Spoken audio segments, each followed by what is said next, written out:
Selamat datang di channel YouTube Pendidikan Anak Usia Dini bersama Dr. Andes Haji Hendra Sofyan, MSI. Halo, selamat pagi. Bertemu lagi dengan saya Hendra Sofyan, PAUD Pendidikan Anak Usia Dini Indonesia. Pada pagi hari ini kita akan berbincang-bincang dengan seorang ibu, dengan seorang camat, dengan seorang nenek yang sudah memiliki cucu. Jadi dikarenakan channel ini memang diperuntukkan oleh untuk para mahasiswa bimbingan konseling, untuk para mahasiswa psikologi, untuk mahasiswa bimbingan pendidikan anak usia dini, kemudian untuk para mahasiswa magister dan dari pasar sarjana.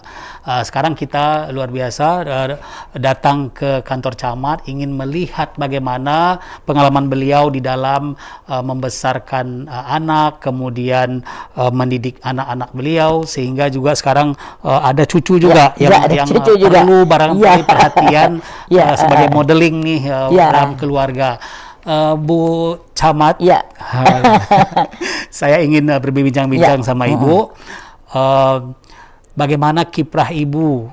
Kan sibuk nih, saya tahu persis karena beliau ini adalah teman saya dari mulai SMP, SMU, kemudian beberapa lama kita di Jambi juga sering berbincang-bincang. Kan saya tahu beliau ini sangat sibuk, tetapi anak-anak beliau alhamdulillah berhasil. Mungkin bisa diberikan pengalaman ini diceritakan kepada para mahasiswa psikologi, mahasiswa pasca sarjana, mahasiswa PAUD, bagaimana cara Ibu menyusun atau membagi waktu sehingga bisa membesarkan anak-anak sedemikian rupa. Silakan Ibu. Itu juga sangat banyak ditanyakan. Bunda, adakah waktu buat keluarga?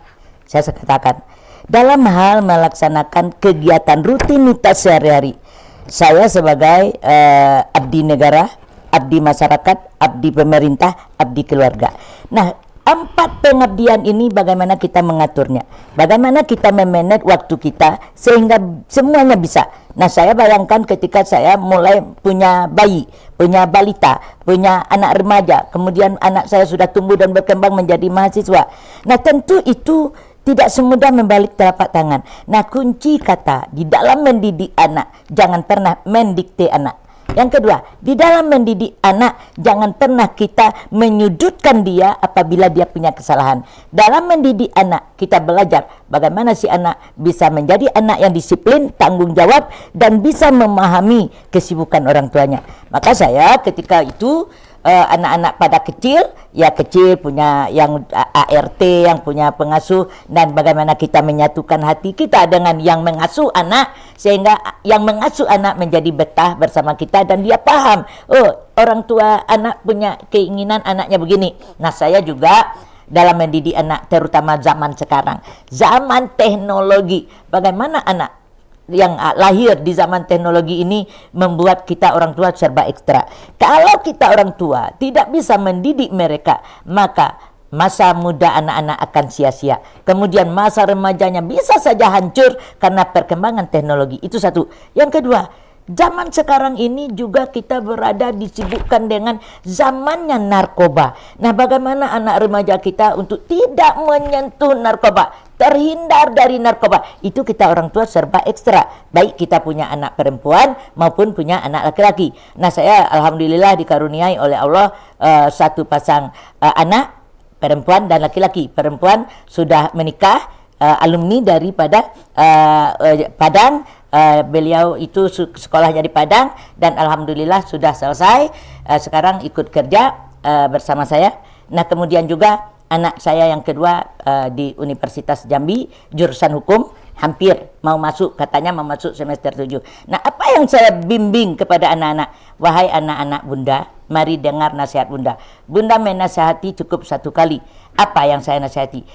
Anakku berdua, jangan pernah bangga menjadi anak pejabat. Kenapa? Pejabat itu ada kurun waktunya. Paling tidak ketika ibumu, ketika orang tuamu sudah memasuki purnabakti, kamu tidak ada lagi dipanggil, anak si camat, anak sini, tidak. Tetapi banggalah kamu menjadi anak Hajah Mursidah Sampai napas saya berakhir, saya sudah menutup mata, orang tetap mengatakan, oh itu anaknya bunda dulu, oh itu cucunya bunda. Nah itu selalu saya katakan. Nah kemudian juga bagaimana anak bisa bersikap sopan terhadap orang, kemudian berperilaku yang bagus, hindari itu narkoba, kemudian pandailah memilah apa yang ada tayangan di sini, pandai memilah. Kalau Anda tidak bisa memilah, kadangkala orang, maaf ngomong, situs-situs pornografi luar biasa banyaknya.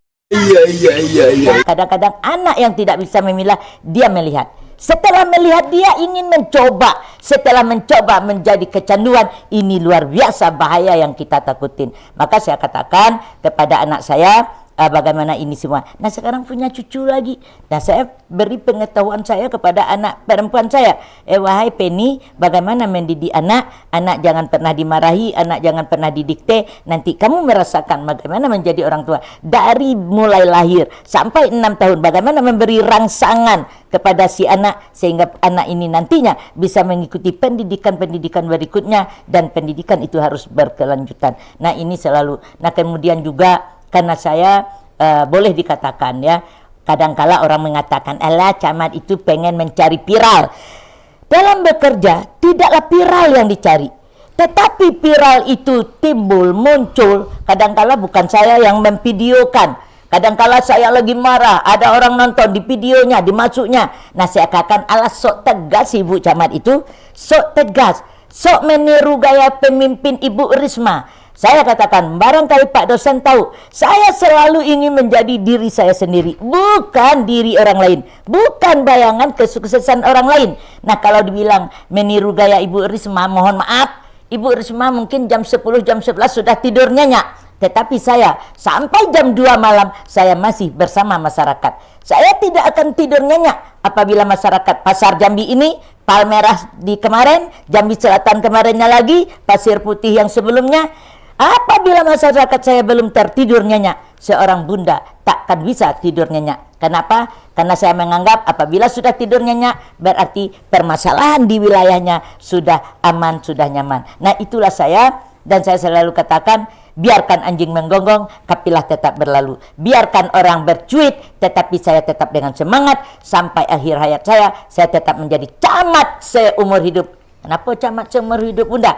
Camat cari amal menuju akhirat. Nah bagaimana cari amal menuju akhirat? Tentu saya tetap mengabdikan diri saya, walaupun nanti saya sudah purna bakti. Saya tetap akan mengabdikan saya untuk masyarakat banyak, untuk masyarakat Provinsi Jambi. Kenapa? Saya laku orang Jambi, tentu saya harus berkontribusi ikut di dalam hal membangun Jambi ini. Itu Pak dosen. Luar biasa sekali ya. Oh my God!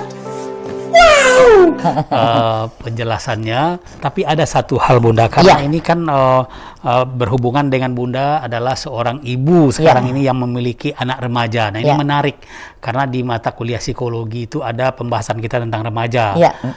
Kemudian juga di beberapa mata kuliah yang lain.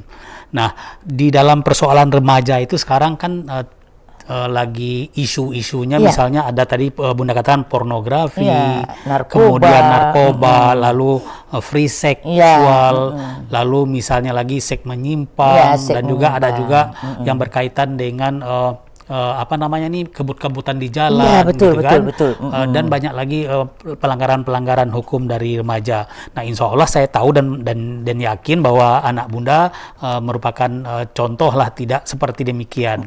Nah, tips dari bunda nih sebagai orang tua, bagaimana nih dalam mengolah ini nih sehingga bunda berhasil dalam menghantarkan anak-anak dan insya Allah tidak akan terjerumus dalam hal-hal seperti ini. Ya. Silakan. Iya, betul. Apa yang telah Pak dosen gambarkan.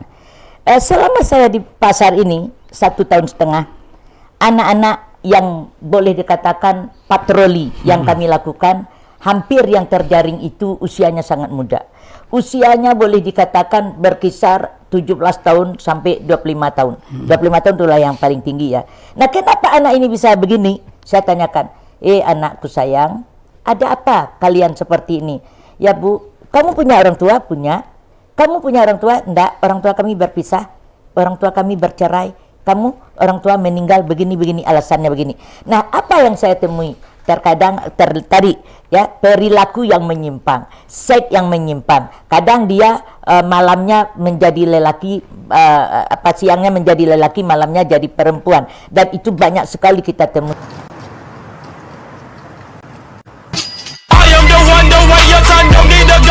Tetapi sekarang alhamdulillah juga karena rajinnya kami melaksanakan patroli, hampir sudah menghilanglah dari Kecamatan Pasar. Nah, apalagi yang kita temui anak-anak yang kebut-kebutan. Nah, akhirnya saya panggil, kita membuat anak itu menyadari mereka tidak dengan memarahi.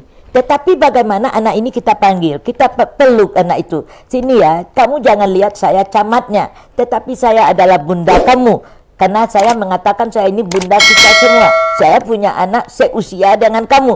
Kalau melihat kamu yang seperti ini, saya membayang anak saya. Saya beri sentuhan kepada mereka. Nah, akhirnya mereka termenung. Mereka katakan, iya bunda, kami orang tua kami sibuk. Bunda, kami orang tua kami berpisah.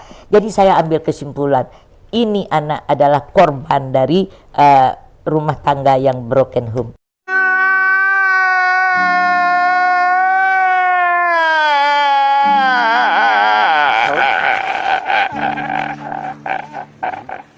Nah, oleh karena itu saya beri pengertian juga kepada anak-anak, tidak semua ini harus menjawabnya dengan kebut-kebutan, dengan perilaku yang menyimpang, tetapi Anda kembalikan diri, mandi, kembalikan diri Anda, renungkan, siram rambut itu, kemudian ambil wudhu, menyerah kepada Allah. Ya Allah, aku ingin kembali ke jalan yang benar. Nah, kalau anak saya tidak perlu memarahi dia, oh kamu begini, tidak.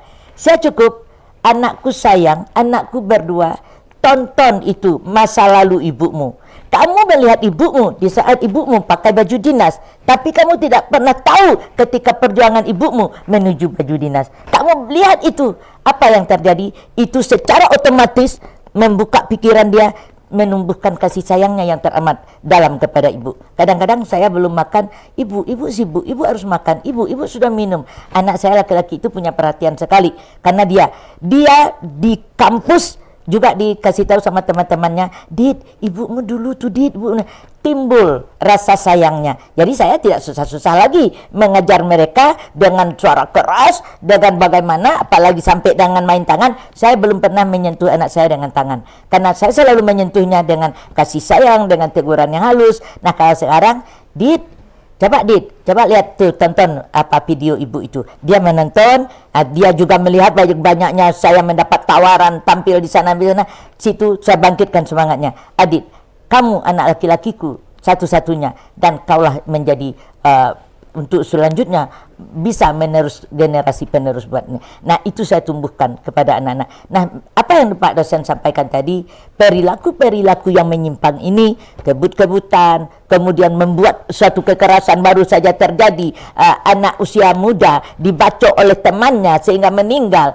Ini sangat miris sekali. Nah, inilah perlu juga pembelajaran, pendalaman ilmu agama.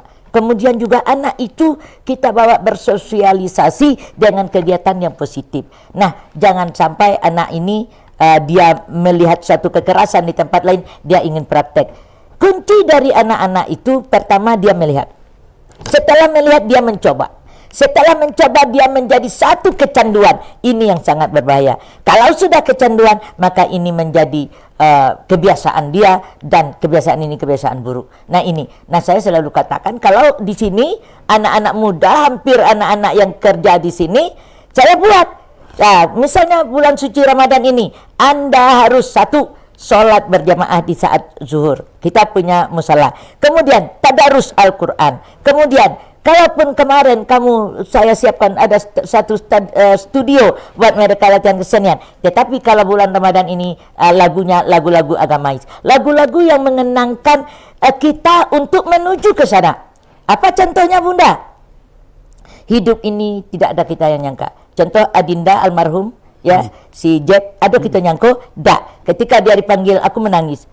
Almarhum itu luar biasa, dengan saya juga dekat. Maka saya katakan kepada anak-anak sini, bila Israel datang memanggil, jasad terbujur di pembaringan, seluruh tubuh akan menggigil, sekujur badan kan kedinginan. Innalillah wa inna ilaihi raji'un.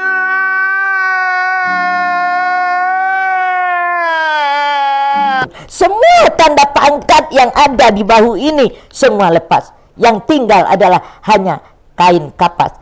Kain kapan yang berwarna putih tidak bisa pula. Aku camat, tolonglah kainnya warnanya agak menceleng ya. Tidak bisa. Aku bupati, tidak bisa. Warnanya tetap sama, adalah kain kapan berwarna putih. Maka saya juga katakan, anak-anakku jangan pernah sombong. Saya juga kepada anak-anak, menjadi pemimpin itu jangan sombong. Kenapa? Pemimpin itu punya kurun waktu. Oh, setiap sebentar, Allah hormat. Janganlah mau disanjung-sanjung, engkau digelar manusia agung. Sadarlah diri, tahu diuntung, sebelum masa keranda diusung. Innalillahi wa inna ilaihi raji'un. Semua akan kembali kepada Allah. Maka saya biarlah orang mengatakan viral, sok tegas, sok pemarah, biar. Kenapa? Saya menjalankan amanah. Amanah ini harus saya bertanggung jawab, bukan kepada Bapak Wali Kota atau Wakil Wali Kota, tetapi yang lebih utama adalah kepada Allah Subhanahu wa Ta'ala, Tuhan Yang Maha Esa. Kita sama-sama sudah pergi ke rumah Allah, kita tahu bahwa di mata Allah manusia itu sama, tidak ada bedanya. Dan kunci kata, jangan pernah membedakan orang. Nah, itulah yang membuat Bunda ingin menjadi camat seumur hidup. Oke Bunda, luar biasa sekali sudah menjawab bagaimana dalam menghadapi tantangan remaja yang tadi sudah dibahas satu persatu, bahkan dengan suara nyanyian yang luar biasa. Saya pun ikut bernyanyi bersama Bunda tadi. Tadi yang satu belum terjawab Bun. Karena ini adalah juga penontonnya mahasiswa pendidikan anak usia dini di Universitas Jambi. Kebetulan Bunda kita ini, bukan kebetulan beliau sudah memiliki cucu. Bagaimana nanti Bunda dalam menerapkan PAUD kepada cucu Bunda nanti? Kepada cucu, saya selalu mengajarkan kepada anak ketika mau ke kantor. Saya selalu, tadi bisa nonton di IG saya selalu, karena saya selalu menggendong cucu itu, betul-betul saya gendong dalam dekapan itu pagi. Kenapa pagi? Karena baju kita dalam keadaan bersih. Karena di zaman COVID ini, kita penuh ketakutan juga. Nanti sudah bergaul kemana-mana, pegang ini, pegang itu, pegang cucu, kan gawat. Nah, kalau pagi, suasananya bersih, seperti hari ini, di dalam balutan hitam putih, camat hitam putih, bunda hitam putih, saya pegang cucu, saya dekap cucu. Nah, saya katakan, saya ajarin ibunya, wahai anakku Penny, begini, dekapin anak itu, biar dia merasakan bagaimana denyut napas kita. Nah, setelah itu kita ayun. Nah, bagaimana dia merasakan kelembutan tangan ketika kita menggendong anak. Buah hatiku, hubungan jiwa, supaya jiwa itu terhubung. Buah hatiku, hubungan jiwa, tidurlah anakku sayang, ibu dodoikan dia sayang, sampai matanya terpejam. Taruh di tempat kasurnya. Kemudian ART sudah bisa melihat anak itu, kita tinggalkan, kita cium keningnya, kita dekap dia sebelum berangkat ke kantor. Nah, pulangnya begitu juga. Jangan dikasih ASI dulu, dicuci ASInya itu dulu, baru anak kita inikan. Biar ASInya dingin dulu, jangan langsung dari kantor langsung menyusui, tidak. Nah, itu saya beri pendidikan kepada anak saya. Nah, kemudian juga di saat kita ada di rumah, jangan juga kita ada di rumah kasih ke ART. ART itu betul juga apabila kita tidak ada. Tetapi kalau ibunya ada, A sampai Z kerjakanlah oleh si ibu. Jangan dilepaskan semua ke ART. Akhirnya anak dekat dengan ART.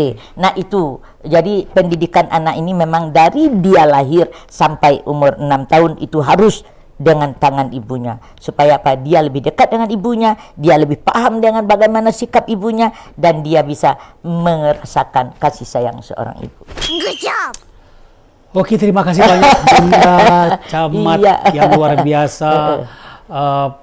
para penonton YouTube saya ini bisa diulang lagi ini karena tadi saya udah katakan bahwa beliau ini adalah seorang camat perempuan, kemudian seorang sarjana pendidikan, lalu beliau ini sudah menjadi seorang camat di 3 tempat, kemudian dia kiprahnya dalam menjadi camat banyak hal yang mungkin menjadi inspirasi bagi camat-camat seluruh Indonesia.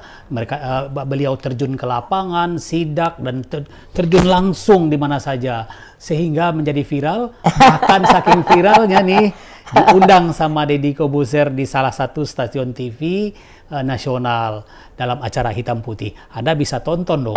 Dan saya bangga sekali bisa bertemu sama beliau, kemudian berbincang-bincang yang luar biasa. Sekali lagi saya ucapkan terima kasih banyak Ibu Camat. Sama-sama Pak Dosen. Pak Dosen juga luar biasa. Beliau teman kecil saya, teman sama-sama di SMP sampai SMA. Nah, beliau lebih dari saya dikit. Kenapa? Sudah menyandang gelar doktor. Nah, sementara Bu Camat SPD, saya tambah N, SPDN. Kenapa yang jadi camat biasanya STPDN? Ya, saya tambah N, SPDN. Segala pekerjaan diawali niat. Yang penting apapun yang kita lakukan, niat dulu di hati. Nah, mudah-mudahan kita semua bisa menjalin silaturahmi. Dan saya bangga, kembali saya katakan, karena saya tahu persis, Pak Hendra Sofyan, dosennya Unja, saya bangga menjadi mahasiswi Unja, saya bangga menjadi camat alumni Unja. Oke, terima kasih. Iya. Oke, para penonton dan para pemirsa YouTube saya ini, demikian tadi, apakah Anda sebagai seorang dosen, sebagai seorang mahasiswa, atau sebagai seorang pemerhati PAUD dan pemerhati remaja dalam psikologi, hal ini bisa dijadikan sebagai inspirasi dan beliau sebagai inspirator kita semua. Mudah-mudahan apa yang sudah kita bincang ini bisa menjadi hal yang positif bagi kita semua. Wabillahi taufiq wal hidayah. Wassalamualaikum warahmatullahi wabarakatuh. Waalaikumsalam.